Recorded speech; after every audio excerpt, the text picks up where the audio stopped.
नमस्कार, स्वागत है सिलेक्शन गुरुजी ऑनलाइन यूट्यूब चैनल के constable tradesman practice session batch में। और प्रीवियस क्वेश्चन के एनालिसिस के बेसिस पर आज हम आपके लिए फिर लेकर आए हैं कुछ महत्वपूर्ण सवालों की सीरीज, जिसमें हम आज डिस्कस करेंगे उन सवालों को जो आपके एग्जाम के पॉइंट ऑफ व्यू से इंपॉर्टेंट हैं, आपकी तैयारी के लिहाज से बहुत इंपॉर्टेंट है और आपकी प्रैक्टिस के लिए भी बहुत इंपॉर्टेंट है। तो बढ़ते हैं आज के सेशन की ओर एक बहुत बेहतरीन शानदार मोटिवेशनल कोट के साथ कि हर इंसान में कुछ ना कुछ प्रतिभा होती है, हर इंसान में कुछ ना कुछ प्रतिभा होती है, लेकिन अक्सर लोग इसे दूसरों जैसा बनने में नष्ट कर देते हैं। आज पूरी दुनिया इस बात में परेशान है कि मुझे उस जैसा बनना है। कोई ये नहीं सोचता कि मुझे मुझ जैसा बनना है। मेरे अंदर जो एबिलिटी है, मेरे अंदर जो गुण हैं, जो वर्च्यूज़ हैं, हम उसको कभी भी प्रोवोक करने की कोशिश नहीं करते। हम हमेशा ये प्रयास करते हैं, अपने किसी को एक रोल मॉडल सेट कर लेते हैं और उसा बनने की कोशिश करते हैं। ठीक भी है कि एक रोल मॉडल सेट कर लीजिए, वैसा बनने का प्रयास करिए, लेकिन आप अपने आप को एनालाइज करने की कोशिश करिए, आप सेल्फ इवेल्युएट करने की कोशिश करिए कि आप क्या बेहतर कर सकते हैं। और आप खुद का एनालिसिस, खुद का इवेल्युएशन, स्वयं का सेल्फ इवेल्युएशन सबसे ज़्यादा करेक्ट इवेल्युएशन होता है। अपने खुद के व्यक्तित्व को पहचानिए, अपने पर्सनैलिटी को पहचानिए और उसके हिसाब से काम करिए। शुरू करते हैं आज का सेशन। क्वेश्चन स्टार्ट करते हैं। ए और बी की औसत आय ए और बी की औसत आय 200 रुपये और सी और डी की औसत आय 250 रुपये है। ए बी सी डी की औसत आय क्या है? 400, 500, 900, 900 बटा 4, 225। बिना पेन पेपर का सवाल है। इस सवाल में को करने के लिए कोई भी पेन पेपर नहीं चाहिए। 225 आंसर होगा, देख लो कैसे। ए प्लस बी की अगर औसत आय 200 है तो टोटल आय 400। सी प्लस डी की औसत आय 250 है तो टोटल 500, यानी टोटल चारों की आय इनकम 900 है और औसत 900 बटा 4, 225। आपका ऑप्शन डी सही हो गया। अगला क्वेश्चन ध्यान दीजिएगा। कह रहे हैं कि कोई राशि 15% प्रतिवर्ष साधारण ब्याज की दर से 1725 रुपये हो जाती है और 20% प्रतिवर्ष साधारण ब्याज की दर पर उतने ही समय में 1800 रुपये हो जाती है। राशि ज्ञात कीजिए। बहुत ही आसान सवाल है, समझने की कोशिश करना कि 15% पर 1725 हो जाती है और 20% पर 1800 हो जाती है, यानी 5% बराबर 75। 1725 से 1875 बढ़ गया 5% रेट बढ़ने पर, यानी 5% बराबर 75। तो 100% 20 से इधर गुड़ा और 20 से उधर गुड़ा, तो 0 और 75 दूना 150, 1500 आपका मूलधन हो गया। 100% मूलधन 1500। कोई दिक्कत नहीं है। कोई दिक्कत होती है, अगर आपको कोई क्वेश्चन समझने में दिक्कत है, कोई और तरह की समस्या है, तो आप हमारे कमेंट सेक्शन में ज़रूर बताएं। अगर चैनल पे नए हैं तो चैनल को सब्सक्राइब कर लीजिए और अधिक से अधिक शेयर करिए, ताकि कांस्टेबल प्रैक्टिस सेशन का बेहतरीन जो बैच, हमारे जुनून बैच जो चल रहा है, उसका लाभ अधिक से अधिक विद्यार्थियों तक पहुँच सके। अगला क्वेश्चन ध्यान दीजिएगा। कह रहे हैं, बहुत सिंपल सा सवाल है, इसको ध्यान से समझने की कोशिश करिएगा। कह रहे हैं निर्देश, ध्यान से पढ़िए पहले। ये प्रश्न 3 और 4 दोनों एक ही में हैं। तो कह रहे हैं कि निम्न तालिका का अध्ययन करें और दिए गए प्रश्नों का उत्तर दीजिए। एक कक्षा में छात्रों का बुद्धि लब्धता, मतलब आईक्यू प्राप्तांक इस प्रकार हैं। बुद्धि लब्धता 0 से 90, 9, 6 ऐसे। सवाल है, पहला सवाल दे रहे हैं, बुद्धि लब्धि अंक प्राप्त करने वाले छात्रों की संख्या क्या है? 140 बुद्धि लब्ध। अब 140 देखो, 130 से 140 की संख्या कितनी दे रहे हैं? 2। लेकिन यहाँ पूछ रहे हैं कि 140 आईक्यू का बच्चा कितने छात्र हैं? तो हम ये अब 130 से 140 के बीच यहाँ संख्या 2 दी है। हम ये कंफर्म नहीं कह सकते हैं कि 140 पर 2 बच्चे हैं। ये 130 से 140 के रेंज में जो सब बच्चों की संख्या है, छात्रों की संख्या है, वो 2 है। तो इस तरह से आप ये कह सकते हैं, यहाँ एक ऑप्शन है दिए गए आंकड़ों से ज्ञात नहीं होता, तो ये वाला सही है कि can not determine, can not CND है इसका आंसर। आप ये ज्ञात नहीं कर सकते कि ये जो 2 संख्या दी हुई है 140 के लिए, ये जो 2 संख्या दी हुई है, ये संख्या सही नहीं है। ये रेंज 130 से 140 के रेंज की बात कर रहा है। ये 130 से 140 के रेंज में 2 बच्चे आएंगे। इसी पे एक अगला क्वेश्चन है, क्वेश्चन नंबर 4, ध्यान दीजिएगा। 100 और अधिक लब्ध अंक प्राप्त करने वाले छात्रों की संख्या। तो ध्यान दीजिएगा, 100 देखो भैया, 90 से 100 तो अब सीधा सीधा जोड़ लो। 100 से ऊपर कितने हैं? 16 13 29 29 4 33 और 33 2 35। ठीक है, कितने बच्चे हो जाएंगे? 35। आप देख लेना 35 बच्चे हैं जिनकी IQ कितनी है? 100 से ज्यादा है। क्लियर है मेरी बात? अगले सवाल की तरफ बढ़ते हैं। अगला सवाल कह रहे हैं कि दो व्यक्तियों की आयु का अनुपात 5:9 है और उनमें से एक की आयु दूसरे से 40 वर्ष अधिक है, तो आयु का योग ज्ञात कीजिए। तो बहुत सिंपल है, देखो 5 और 4 का अंतर 5 और 9 का अंतर 4 और 4 बराबर 40 है, तो 1 बराबर 10 होगा। सिंपल और योग 9 5 14 बराबर 140। दोनों की आयु का योग कितना हो गया? 140। बी ऑप्शन करेक्ट हो गया। यहां तक कोई तकलीफ नहीं है ना, सिंपल से सवाल है और बहुत तेजी से हमको करके निकल जाना है। आगे बढ़ते अगला सवाल ध्यान दीजिएगा, क्या रहे हैं। अगले सवाल की तरफ ध्यान दीजिएगा। इसका ऑप्शन अभी से मैं सही कर दे रहा हूं। ये लिखा हुआ है, ये बराबर है 16 सही 2/3। अब ध्यान देना, राजा किसी कार्य को 20 दिन में कर सकता है जबकि रमेश 25 दिन में पूरा करता है। रमेश के काम शुरू करने के 10 दिन बाद राजा काम शुरू किया, पूरा कार्य कितने दिनों में समाप्त होगा? आसान सा सवाल है। राजा कितना 20 और रमेश कितना 25। एलसीएम बच्चा पता है आपको 100 हो गया। राजा का एक दिन का काम 5, रमेश का एक दिन का काम 4, रमेश ने 4 दिन काम किया है तो 40 काम कर दिया 10 दिन में। शेष कितना बचा? 60 काम। तब तक राजा भी आ गया और दोनों मिलके एक दिन में 9 काम कर रहे हैं, तो बटा 9 यानी 3 से काट देंगे तो 20/3 यानी 6 सही 2/3। अब 10 दिन इधर काम हुआ है और ये टोटल कितना? 10 प्लस 6 सही 2/3 यानी 16 सही 2/3 दिन में काम कंप्लीट हुआ। ये आपका बी ऑप्शन करेक्ट हो जाएगा। बात को समझो, रमेश अगर 10 दिन काम किया तो रोज 4 काम कर रहा है तो 40 काम कर दिया और 100 में से 40 घटा दिया। टोटल काम कितना है? टोटल काम 100 है। 100 में से 40 जाएगा तो 60 और दोनों मिलके एक दिन में कितना काम कर रहे हैं? 9 काम कर रहे हैं।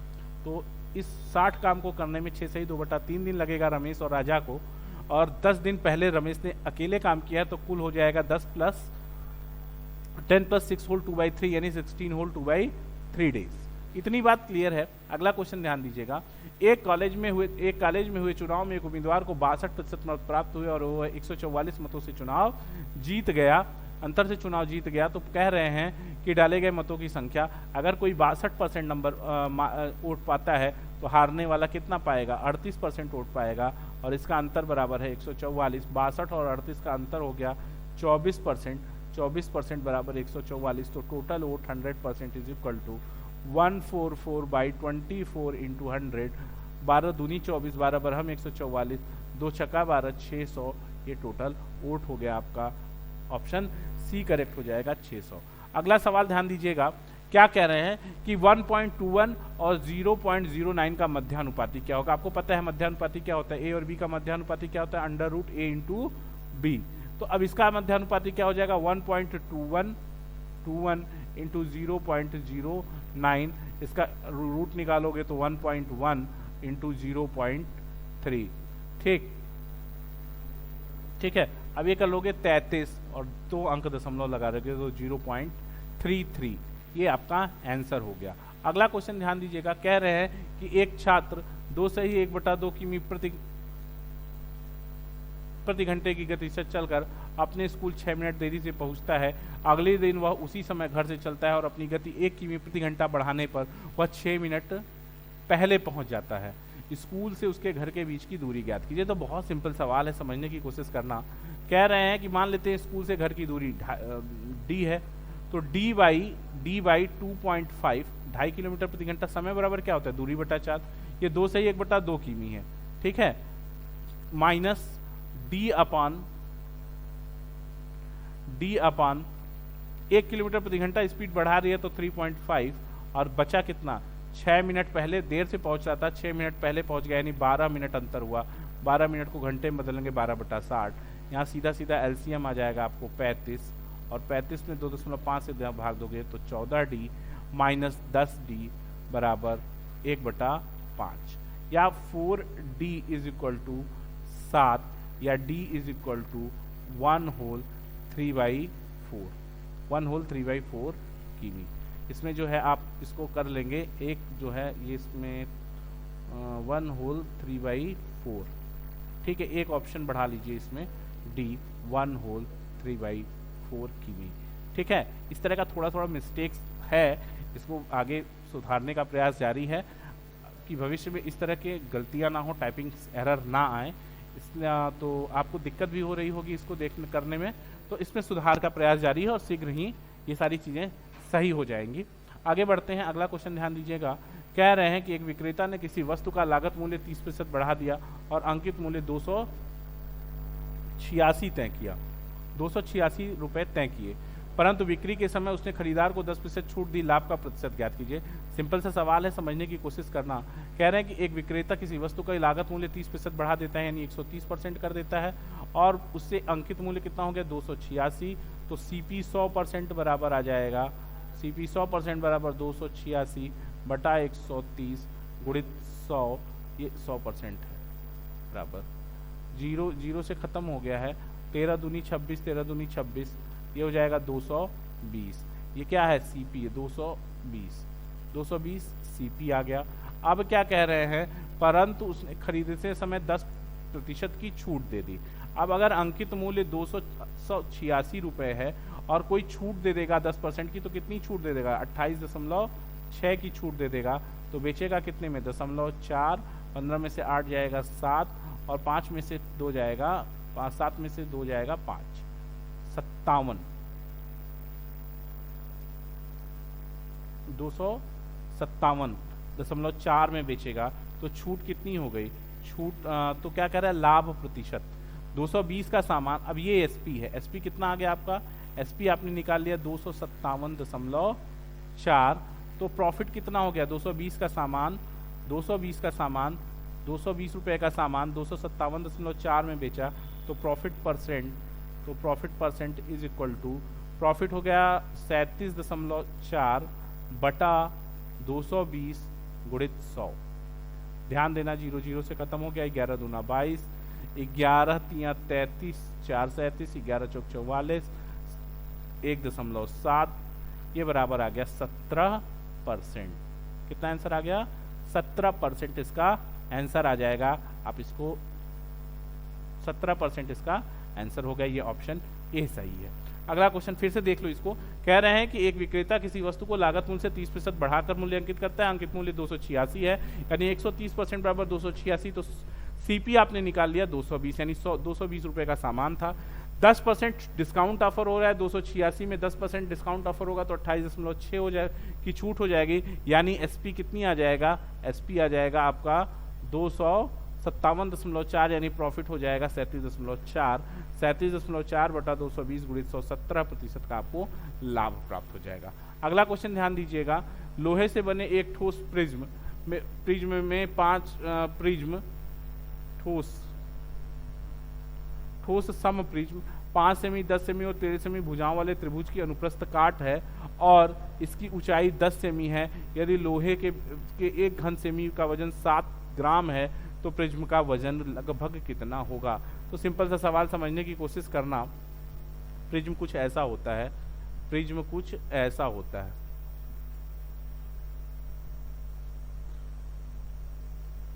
प्रिज्म का आधार त्रिभुज होता है।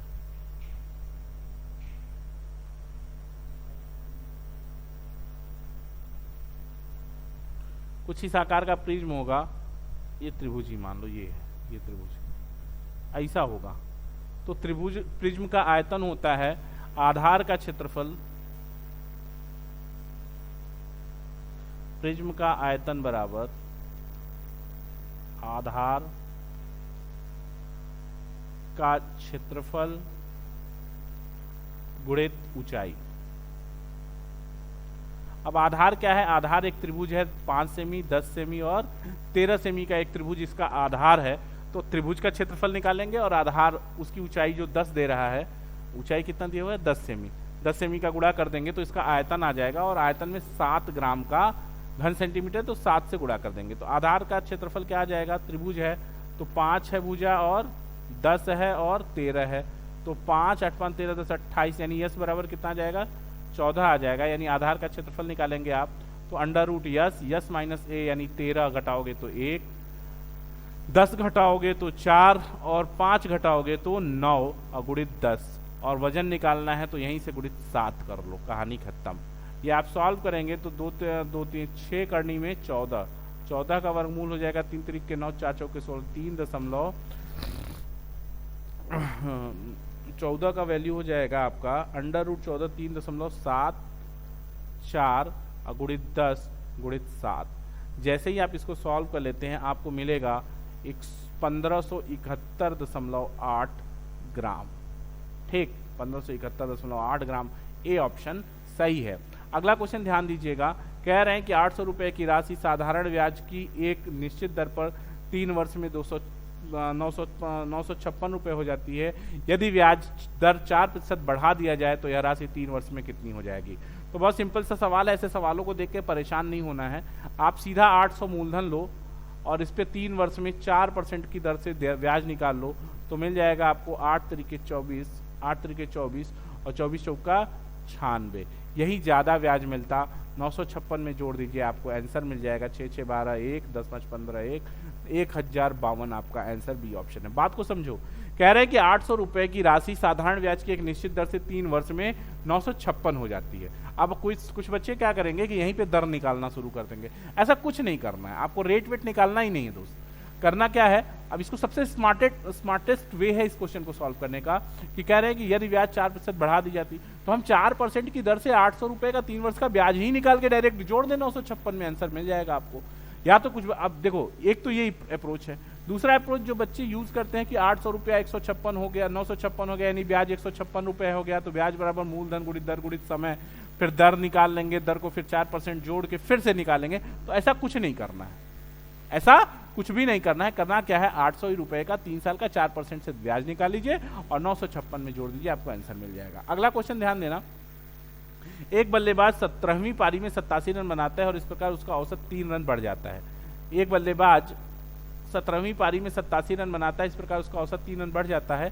17वीं पारी के बाद उसका औसत ज्ञात कीजिए। बहुत सिंपल सा सवाल समझने की कोशिश करिए कि अगर 17वीं पारी के बाद औसत 3 बढ़ा है तो सीधी सीधी बात है कि औसत बढ़ाने में कितना खर्च हो गया रन, 17 तिया 51 रन खर्च हो गया। तो 16वीं पारी तक औसत कितना था, 16वीं पारी तक औसत बराबर कितना, 87 माइनस 51 बराबर 36 हो गया। और 17वीं पारी के बाद औसत 3 बढ़ा है तो यानी 17वीं पारी के बाद 36 + 3 39 इसका रन औसत था। क्लियर है, बात समझने की कोशिश करो। एक बल्लेबाज 17वीं पारी में 87 रन बनाता है और इस प्रकार उसका औसत 3 रन बढ़ जाता है।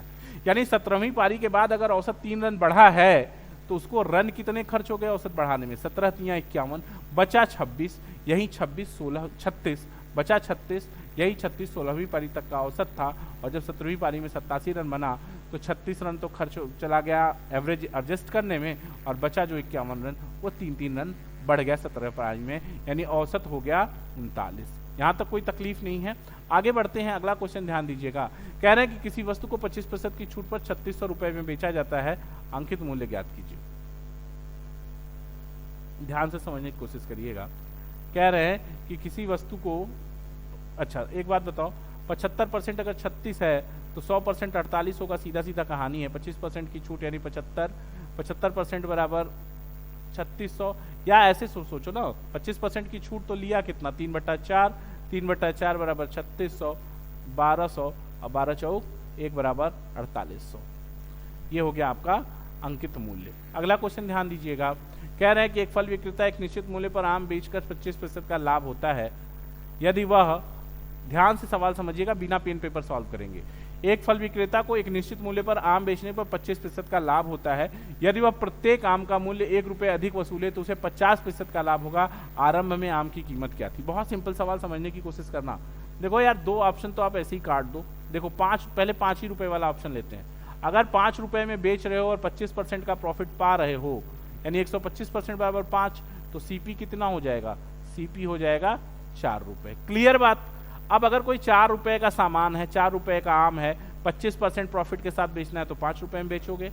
अगर कह रहा है कि 1 रुपया और अधिक वसूले यानी 6 रुपए में बेचे, तो 4 रुपए का सामान 6 रुपए में बेचोगे तो 50% का प्रॉफिट है। यानी आंसर प्रारंभिक आम का मूल्य 5 रुपए था। ऑप्शन से हिट एंड ट्रायल, इससे बेस्ट कोई तरीका नहीं इस सवाल को करने का। और ऑप्शन इस बात का प्रमाण होते हैं, इस बात के संकेत होते हैं कि 4 ऑप्शन है, एक ऑप्शन सही है, 25% प्रोबेबिलिटी इस बात की श्योर है कि आपका सिलेक्शन हो जाएगा। तो ऑप्शन को इंस्ट्रूमेंट बनाइए और ऑप्शन से क्वेश्चंस को सॉल्व करने की स्ट्रैटेजी और ट्रिक को सीखने की कोशिश करिए, क्योंकि ये बहुत महत्वपूर्ण होता है। और जिसने इस ट्रिक पर कमांड कर लिया वो एग्जाम में बहुत तेजी से मैथमेटिक्स के क्वेश्चन सॉल्व कर जाता है। तो इस बात को समझ गए होंगे आप। फिर से बता देता हूं, अगर हम 5 रुपए वाला ऑप्शन ले लें, 5 रुपया 25% का लाभ यानी 125% रिटर्न यानी 100% सीपी 4 रुपया। कह रहा है अगर वह 1 रुपया अधिक वसूले यानी 5 रुपए के स्थान पे 6 रुपया ले तो 50% का प्रॉफिट होता है। 4 रुपए का सामान जब 6 रुपए में बिकेगा तो ऑब्वियसली 50% का प्रॉफिट है। यानी क्वेश्चन के कंडीशन को ऑप्शन ए 5 रुपया प्रति आम सेटिस्फाई कर रहा है, इसलिए ऑप्शन ए सही है। सिलेक्शन गुरुजी के जुनून में इतना ही। कल फिर मुलाकात होगी आपसे कुछ और बेहतरीन शानदार चुनिंदा सवालों के साथ। बने रहिए हमारे साथ, तब तक कल फिर मुलाकात होगी। जय हिंद, जय भारत।